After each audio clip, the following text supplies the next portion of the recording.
Hello friends, હું છું તુલસી સોલંકી. ફરી આપનું હાર્દિક સ્વાગત છે.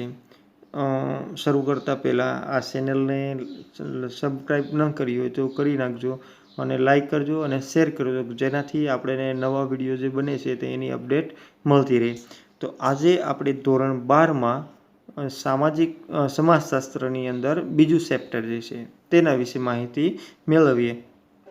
તો એની અંદર ચેપ્ટરનું નામ છે ભારતીય સંસ્કૃતિ અને સમુદાય. ભારતીય જે સંસ્કૃતિ છે તો કેવા પ્રકારની છે અને સમુદાયો એની અંદર કસ્બાઓ જે વસવાટ કરે છે તો એ કેવા પ્રકારના છે, એની વસવાટ કઈ રીતે કરે છે, તો એના વિશે આપણે માહિતી મેળવવાની છે.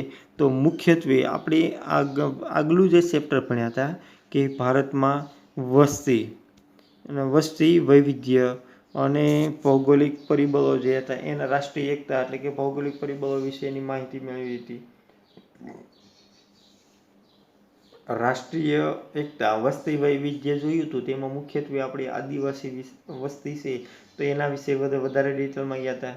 પછી રાષ્ટ્રીય એકતાની અંદર જે પરિબળો છે તે પરિબળો આપણે કઈ રીતે રાષ્ટ્રીય એકતા જોડવામાં કામ કરે છે, તો એની અંદર આપણે ભણ્યા હતા ક્યાંક ને ક્યાંક કે આપણે બીજા ચેપ્ટરમાં જે કંઈ ભણવાનું છે કેના વિશે ભણવાનું છે કે ભારતીય સંસ્કૃતિ જે કંઈ એ હવે અલગ પ્રકારની જે સંસ્કૃતિઓ ધરાવે છે, અલગ પ્રકારની જે કંઈ કસ્બાઓ છે તો એના વિશે આમાં માહિતી મેળવવાની છે. છૂટી છવાઈ જે વસ્તી જોવા મળશે એટલે કે જે આદિવાસી સમુદાયો જે છે તો એના વિશે વધારે આમાં આપણે માહિતી મેળવવાની છે. તો એની સંસ્કૃતિ અને એના જે સમુદાયો છે એના વિશે આપણે શરૂ કરીએ. તો એમાં પહેલાં ભારતીય સંસ્કૃતિ જે છે તે મુદ્દો ભણીએ. તો શરૂ કરીએ હવે. તો પ્રસ્તાવના. વિદ્યાર્થી મિત્રો, આગળના એકમમાં આપણે ધાર્મિક, સાંસ્કૃતિક અને આદિવાસીના વસ્તી વૈવિધ્યની જાણકારી મેળવી, ભારતની વિવિધતાને સમજી, રાષ્ટ્રીય એકતા વિશે માહિતગાર થયા. હવે આપણે આ એકમમાં સૌપ્રથમ ભારતીય સંસ્કૃતિનો અર્થ અને સ્વરૂપ જોઈશું, ત્યારબાદ સમુદાયનો અર્થ અને પ્રકારોની સમજૂતી મેળવીશું. આમાં 4 મુદ્દા આપણે ભણવાના છે. પહેલું કે સંસ્કૃતિનો અર્થ અને સ્વરૂપ.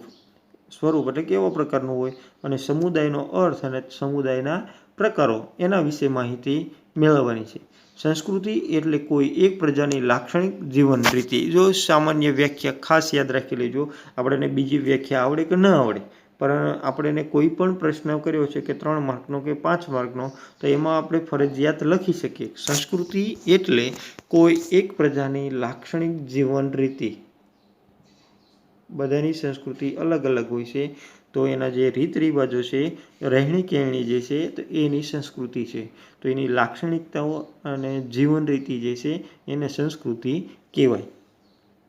સમાજના સભ્ય તરીકે આપણે જે કંઈ વિચારીએ છીએ, જે કંઈ કરીએ છીએ, આપણી પાસે જે કંઈ છે તે જટિલ એકમની સંસ્કૃતિ કહેવાય. આ બીજી વ્યાખ્યા છે કે સમાજના સભ્ય તરીકે આપણે જે કંઈ વિચારીએ છીએ, જે કંઈ કરીએ છીએ, આપણી પાસે જે કંઈ છે તે જટિલ એકમને શું કહેવાય કે સંસ્કૃતિ. આ સામાન્ય વ્યાખ્યા છે. સંસ્કૃતિ અંગે ધોરણ 11માં આપણે વિગતે સમજ મેળવી હતી. આ એકમમાં આપણે તેની ભારતના સંદર્ભમાં સમજૂતી મેળવવાની છે. સામાન્ય સંસ્કૃતિનો અર્થ આપણે જોયો છે, પણ હવે જે આપણે જોવાનું છે કે ભારતના સંદર્ભમાં અનેક પ્રકારની સંસ્કૃતિઓ વસવાટ કરે છે, તો એ સંસ્કૃતિઓનો સામાન્ય અર્થ મેળવીએ અને એનાથી માહિતગાર થઈએ. તો માત્ર કુટુંબના જ વડીલો નહીં, બધા વડીલોને લોકો માન આપે છે. આપણે કોઈ પણ જ્ઞાતિ હોય, કોઈ પણ ધર્મ હોય, પણ વડીલ હોય તો આપણે એની સાથે સભ્યતાથી વર્તન કરીએ, એટલે કે સારી રીતે વર્તન કરીએ, માન આપીએ. તો પગે લાગે છે તે તમે જોયું છે. અતિથિ દેવો ભવ, ઘરે આવેલ મહેમાનની આગતા સ્વાગતા કરી તેમની કાળજી લેવાતી હોવાનું જોયું હશે. આ ઉદાહરણ જ ભારતીય સંસ્કૃતિનું પ્રતિબિંબ પાડે છે. ભારતીય સંસ્કૃતિના આવા ઘણા બધા મૂલ્યો ભારતીય સંસ્કૃતિને ખૂબ જ વિશાળતા અપાવે છે. એટલે કે કોઈ મહેમાન આપણા ઘરે સામાન્ય આવ્યું હોય, તો મહેમાન આવે એટલે આપણે એને કોઈ આપણા વડીલો હશે તો એને હાથે મિલાવશે, અથવા તો આપણે નાના હશું તો એને પગે લાગશું, કોઈ વડીલ આવ્યા છે તો આ રીતે આપણે એનું સન્માન કરીએ છીએ, એટલે કે આવકારીએ છીએ.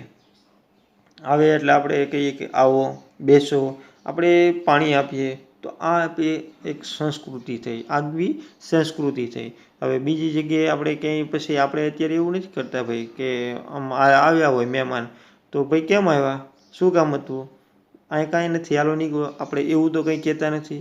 એટલે કે જે વડીલો છે એને આપણે માન આપીએ છીએ.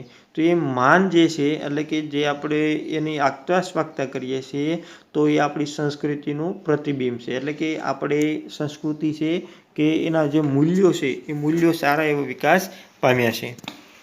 એનાથી દેશના મૂલ્યોનો પણ વિકાસ થાય છે. ભારતીય સંસ્કૃતિ અને સભ્યતાનો ઇતિહાસ હજારો વર્ષ જૂનો છે. કે આપણે હડપ્પા અને મોહેંજો-દડો સંસ્કૃતિ જોઈએ તો એની અંદર પણ આવા ઇતિહાસની અંદર પણ આપણી જે સભ્યતાઓ છે કે જે સંસ્કૃતિ છે ત્યાં જોવા મળે છે. ગંગા નદીના પ્રવાહની જેમ તે સતત પ્રવાહિત રહ્યો છે. એટલે કે સંસ્કૃતિ છે એ ક્યાંય અતૂટ નથી, મતલબમાં ક્યાંય વચમાં તૂટી જાય, આપણી સંસ્કૃતિ છે એનો ફેલાવો અટકી જાય એવું ક્યાંય છે નહીં. સમય જતાં તેમાં નવા નવા તત્વો સમાતા ગયા અને આજે 21મી સદીના પ્રારંભે ભારતીય સંસ્કૃતિ અનેકવિધ પાસાઓને સમાવતી ભાતીગળ સંસ્કૃતિ તરીકે ઉપસી આવી છે. કારણ કે પહેલાં જે સંસ્કૃતિ તરીકે ઓળખાતી તો કોઈ આગવી સંસ્કૃતિ હતી કે ભાઈ આ મોહેંજો-દડો સંસ્કૃતિ છે અથવા તો જે શહેર છે તો શહેરના આધારે એની સંસ્કૃતિ ઓળખવામાં આવતી. પરંતુ એ પ્રાચીન કાળમાં એટલે કે જે આપણે ઇતિહાસમાં આપણને ના જોઈએ તો એ ત્યાંથી લઈને અત્યાર સુધી, અત્યારે 21મી સદી સુધીમાં ડગલે ને પગલે એટલે કે રોજબરોજ નવા નવા તત્વોનો સમાવેશ થતો જાય સંસ્કૃતિની અંદર. આપણી રહેણી કહેણી છે તો એની અંદર પણ દિવસે ને દિવસે પહેરવેશ છે તો પહેરવેશની અંદર પણ દિવસે ને દિવસે ખાણીપીણી છે તો તેમાં પણ વિવિધ રીતે પરિવર્તન આવતું જાય છે. એટલે કે એમાં કંઈક ને કંઈક તત્વોનો સમાવેશ થતો જાય છે. તો એના કારણે જે સંસ્કૃતિ વિકાસ પામી છે, અનેક પાસાઓને સમાવી રહી છે કે પ્રાચીન કાળથી લઈને અત્યાર સુધીના અનેક પાસાઓનો સમાવેશ થાય છે. તો એના આધારે આપણે ભારતીય સંસ્કૃતિને ભાતીગળ સંસ્કૃતિ તરીકે ઓળખી અથવા તો ઉપસી આવી છે. ભારતીય સંસ્કૃતિના ઘડતરમાં અનેક લોકોએ સહયોગ, બલિદાન આપ્યા. પોતાની વિશિષ્ટ પ્રતિભા દ્વારા તેને અમરતા બક્ષી છે. ભારતીય સંસ્કૃતિ છે તો એકલા હાથે તો કંઈ તાળી પડે નહીં. તો એના આધારે જોઈએ તો કે ભારતની અંદર અનેક એવા લોકો છે કે જેણે સંસ્કૃતિને ટકાવી રાખવા માટે અનેક પ્રયત્નો કર્યા છે, સહયોગ આપ્યો છે, બલિદાનો પણ આપ્યા છે. તો એના આધારે આપણી સંસ્કૃતિ છે એક વિશિષ્ટ પ્રતિભા દ્વારા અમરત્વ પામી છે. એટલે કે અમૃત એટલે કે અમર થઈ ગઈ છે. તેથી જ તો અન્ય પ્રાચીન સંસ્કૃતિઓ નામશેષ થઈ ગઈ પરંતુ ભારતની પ્રજાએ પોતાનો સાંસ્કૃતિક વારસો જાળવી રાખ્યો છે. વિશ્વમાં ભારતની સંસ્કૃતિ પ્રાચીન અને ભવ્ય ગણાય છે અને વિશ્વગુરુ બનતા તરફ પ્રયાણ કરી રહી છે. વિશ્વમાં ભારતની સંસ્કૃતિ યાદ રાખવા જેવું છે કે વિશ્વમાં ભારતની સંસ્કૃતિ પ્રાચીન અને ભવ્ય ગણાય છે. કે સૌથી જૂની સંસ્કૃતિ ક્યાં છે કે ભારતમાં, અને એ વિશ્વગુરુ તરીકે ઓળખાય છે. અત્યારે હાલમાં કેના તરીકે ઓળખાય છે એ સંસ્કૃતિ? વિશ્વગુરુ. ગુરુ એટલે તો આપણને ખ્યાલ છે કે એને જે શીખવનાર છે તે, તો એ વિશ્વગુરુ તરફ પ્રયાણ કરી રહી છે. તો એ સારી બાબત છે. હવે આપણે જોવાનું છે કે સામાન્ય ભારતીય સંસ્કૃતિનો અર્થ અને વ્યાખ્યા. તો પહેલાં એની વ્યાખ્યા જોઈએ કે ભૂપેન્દ્ર બ્રહ્મભટ્ટ જે હતા સમાજશાસ્ત્રી, તો એણે સંસ્કૃતિનો અર્થ શું કીધું કે ભારતીય સંસ્કૃતિ એટલે માનવતા, સહિષ્ણુતા, વિશાળતા, એકતા, બિનસાંપ્રદાયિકતા અને સાતત્વના લક્ષણ ધરાવતી સંસ્કૃતિ એટલે ભારતીય સંસ્કૃતિ. ભારતીય સંસ્કૃતિ એટલે માનવતા, કે આપણે ભાઈ કોઈ વાગ્યું છે અથવા તો કોઈ પડી ગયું છે તો આપણે જલ્દીથી એને ઊભા કરીશું અને ટ્રીટમેન્ટ એટલે કે દવાખાને લઈ જઈશું. ફર્સ્ટ એડ ની સુવિધા છે તો ત્યાં આપણે એને કામકાજ કરી શકીશું. એટલે કે આપણામાં માનવતા છે, એકબીજાને સમજવાની ભાવના છે, સહિષ્ણુતા એટલે કે ભાવના એકબીજાને સમજવાની, કે જેનાથી લોકો એકબીજા સાથે હળીમળીને આગળ વધી શકે એટલા માટે. પછી વિશાળતા, કે આપણે કોઈને કંઈ આપ્યું છે અને રિટર્ન મળ્યું નથી તો ભાઈ ભલે લઈ ગયો કે આવી આપણી ભાવના. પછી એકતા, ભલે આપણે બે ભાઈ બોલતા ન હોય પરંતુ ત્રીજો એમાં ભળીને કંઈક બોલતો હોય તો આપણે બે ભાઈ બોલતા ન હોય તો એક થઈ અને પછી ત્રીજાને કે મતલબમાં જે કંઈ છે પ્રશ્ન તો એનું સોલ્યુશન લાવશે તો એકતા. પછી બિન સાંપ્રદાયિકતા, કોઈ પણ સંપ્રદાયમાં જોડાયા વગર દેશનું સંચાલન થાય છે તો બિન સાંપ્રદાયિકતા. અને સાતત્વ, એટલે કે જે આપણી પુરાણી સંસ્કૃતિ છે તો એના આધારે હજી આપણે એમનામ ચાલ્યા આવીએ છીએ, એટલે કે સાતત્વ જાળવી રાખ્યું છે. તો એ લક્ષણ ધરાવતી સંસ્કૃતિ એટલે કઈ સંસ્કૃતિ? કે ભારતીય સંસ્કૃતિમાં જ આવા લક્ષણો જોવા મળે એવું ભૂપેન્દ્ર બ્રહ્મભટ્ટ કહે છે. ભારતીય સંસ્કૃતિ લાગણીઓની અને બુદ્ધિની પૂજા કરનારી સંસ્કૃતિ છે. ભારતીય સંસ્કૃતિ કેવી છે? કે લાગણીઓ. હવે આપણે કોઈના પ્રત્યે લાગણી છે કે ભાઈ આ ભાઈ છે આપણા મિત્ર છે તો મિત્ર છે તો એના પ્રત્યે આપણે લાગણી હોય કે પરીક્ષાની અંદર આપણે એને હેલ્પ કરીએ અથવા તો વાંચવા લખવામાં આપણે એને રોજે રોજ હેલ્પ કરતા હોઈએ તો એ કેવી આપણી એક લાગણી થઈ.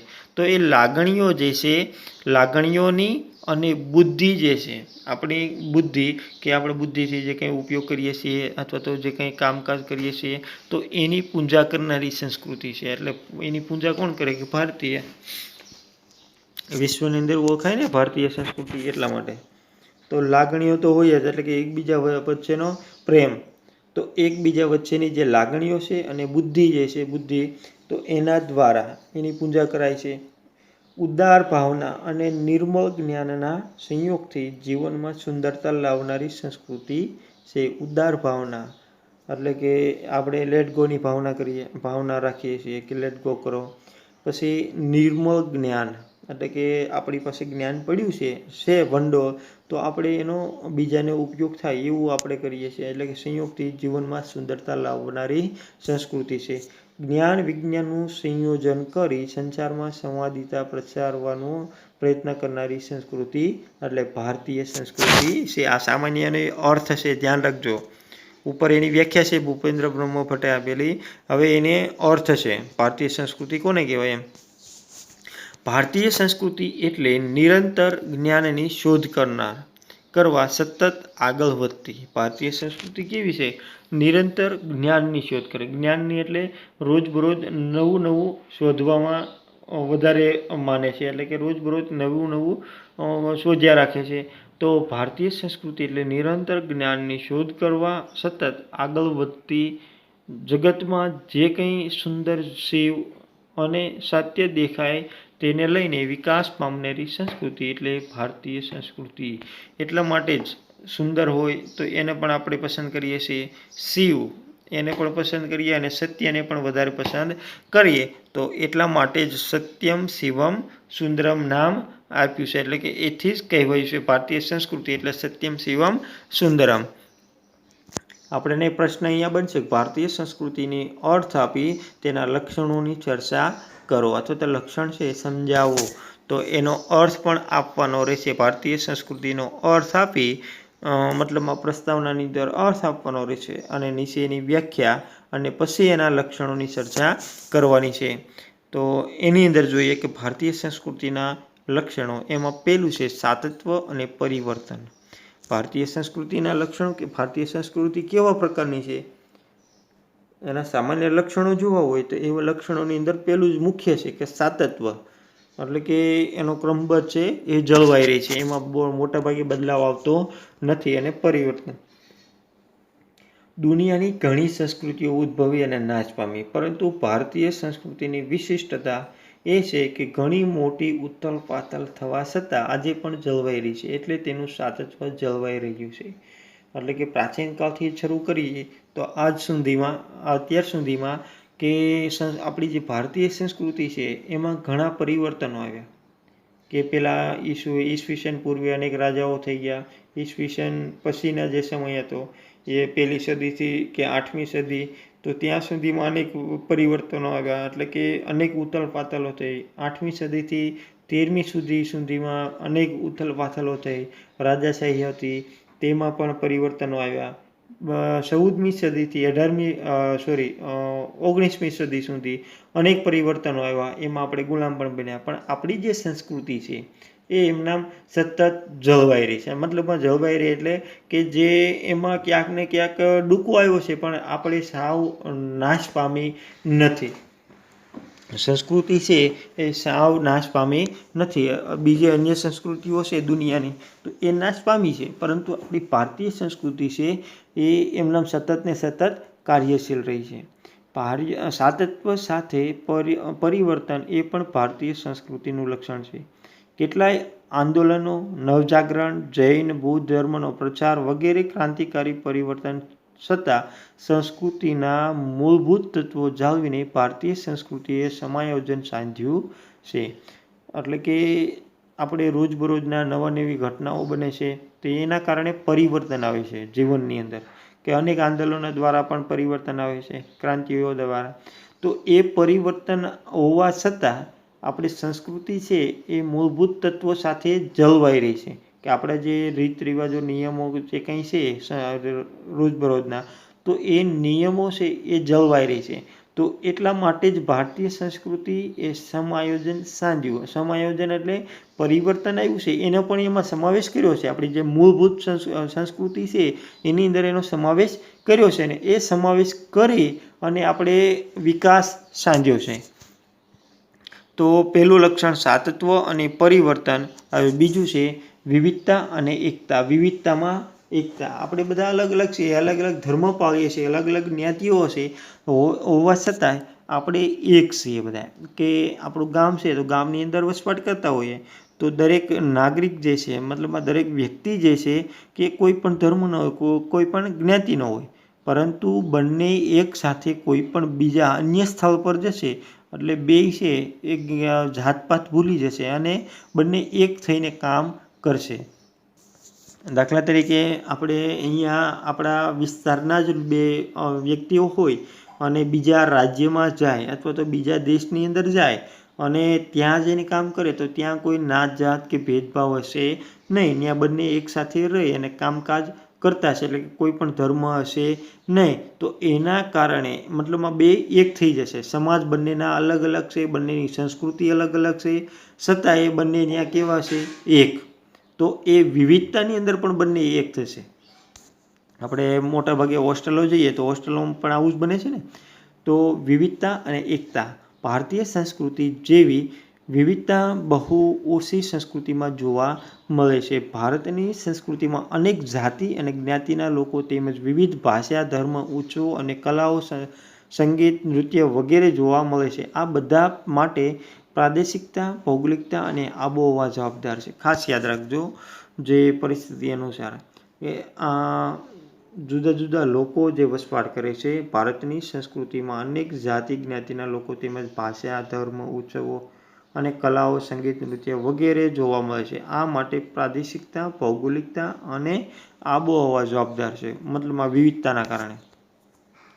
આટલી બધી વિવિધતા હોવા છતાં એક દેશના નાગરિક હોવાની ભાવના તેમજ રાજનૈતિક પદ્ધતિઓને લીધે એકતા જોવા મળે છે. એટલે કે આપણી જે રાજનૈતિક સિદ્ધાંતો છે, તો એના આધારે જોઈએ તો આપણે પાછા બધા એક છીએ, કોઈ અલગ જ્ઞાતિ કે ધર્મની અંદર નથી. હવે ત્રીજા નંબરનું બિન સાંપ્રદાયિક દ્રષ્ટિકોણ. એટલે કે કોઈ પણ સંપ્રદાયમાં આપણે જોડાયા નથી. તો એ બિન સાંપ્રદાયિકતામાં ધર્મનિરપેક્ષતા અને વૈજ્ઞાનિક દ્રષ્ટિકોણ બંને અભિપ્રેત છે. ભારતીય સંસ્કૃતિમાં આ બંનેનું મિશ્રણ છે. ભારતમાં વિભિન્ન સંસ્કૃતિ ધરાવતા સમૂહો હળીમળીને સાથે રહે છે. ભારતીય સંસ્કૃતિ સહિષ્ણુતાનો ગુણ ધરાવે છે, કે કોઈ પણ જાતપાત કે કોઈ પણ ભિન્નતા વગર એક જ દ્રષ્ટિકોણ, નિરપેક્ષતા અને વૈજ્ઞાનિક દ્રષ્ટિકોણ બંને અભિપ્રેત છે. ભારતીય સંસ્કૃતિમાં આ બંનેનું મિશ્રણ છે. નિરપેક્ષતા પણ છે, એટલે કે કોઈ પણ ધર્મમાં માનનાર છે, માને છે અને નથી પણ માનતા. કારણ કે જ્યારે દેશની વાત આવે ત્યારે ધર્મ ભૂલી જવામાં આવે, બધા એક છે. ભારતમાં વિભિન્ન સંસ્કૃતિ ધરાવતા સમૂહો હળીમળીને સાથે રહે છે. ભારતીય સંસ્કૃતિ સહિષ્ણુતાનો ગુણ ધરાવે છે. ભારતમાં બધા જ લોકોને સમાન અધિકાર અને લઘુમતીઓના અધિકારના રક્ષણ માટે ખાસ જોગવાઈ કરવામાં આવે. આપણે જે બંધારણની અંદર અલગ અલગ જોગવાઈ મળી છે તે. જે ભારતીય સંસ્કૃતિની ઉદારતા ધરાવે છે, એટલે કે મુખ્ય જે ધર્મ છે તો એની સાથે અન્ય લઘુમતી સમુદાયો જે છે એને પણ કાંઈક ને કાંઈક લાભ આપવામાં આવ્યા છે, એટલે કે એને પણ છૂટ આપવામાં આવી છે, એને પણ અધિકારો મળ્યા છે. તો અધિકારોના રક્ષણ માટે એને પણ જોગવાઈ કરવામાં આવી છે કે એ પોતાની સંસ્કૃતિ ટકાવી રાખે એટલા માટે. તો જે ભારતીય સંસ્કૃતિની ઉદારતા બતાવે છે. ભારતીય સંસ્કૃતિમાં વિજ્ઞાનને પણ મહત્વ અપાયું છે, એટલે કે તે બિન સાંપ્રદાયિક દ્રષ્ટિકોણ વાળી છે. હવે સંપ્રદાય છે, દેશની અંદર જુદા જુદા ધર્મો પડાય છે, પરંતુ દેશની વાત આવે કે દેશની પ્રાયોરિટી જે બતાવવામાં આવે તો એની અંદર બિન સાંપ્રદાયિક દ્રષ્ટિકોણ, એટલે કે એક કોઈ ધર્મની અંદર માનતા નથી, કોઈ સંપ્રદાયમાં માનતા નથી. તો આ 3 મુદ્દા જે ભણીએ, હવે નેક્સ્ટ ટાઈમ આપણે મતલબમાં કાલે 3 મુદ્દા ભણીશું. તો અહીંયા ત્યાં સુધી રાખું છું કે આપણે એને સંસ્કૃતિનો અર્થ, એની વ્યાખ્યા અને તેના લક્ષણો જે 3 ભણ્યા તે આપણે મૌખિક કરવાના છે અને સાથે સાથે હોમવર્કની અંદર લખવાના પણ છે. ત્યાં સુધી હવે આગળ આપણે બીજા 3 બાકી રાખ્યા, વૈશ્વિક દ્રષ્ટિકોણ, ભૌતિકવાદી, આધ્યાત્મિકવાદી અને છેલ્લું છે વ્યક્તિને મહત્વ આપતી સંસ્કૃતિ. તો એના વિશે આપણે નેક્સ્ટ ટાઈમ ભણીશું. ત્યાં સુધી રજા લઈએ. જય હિન્દ.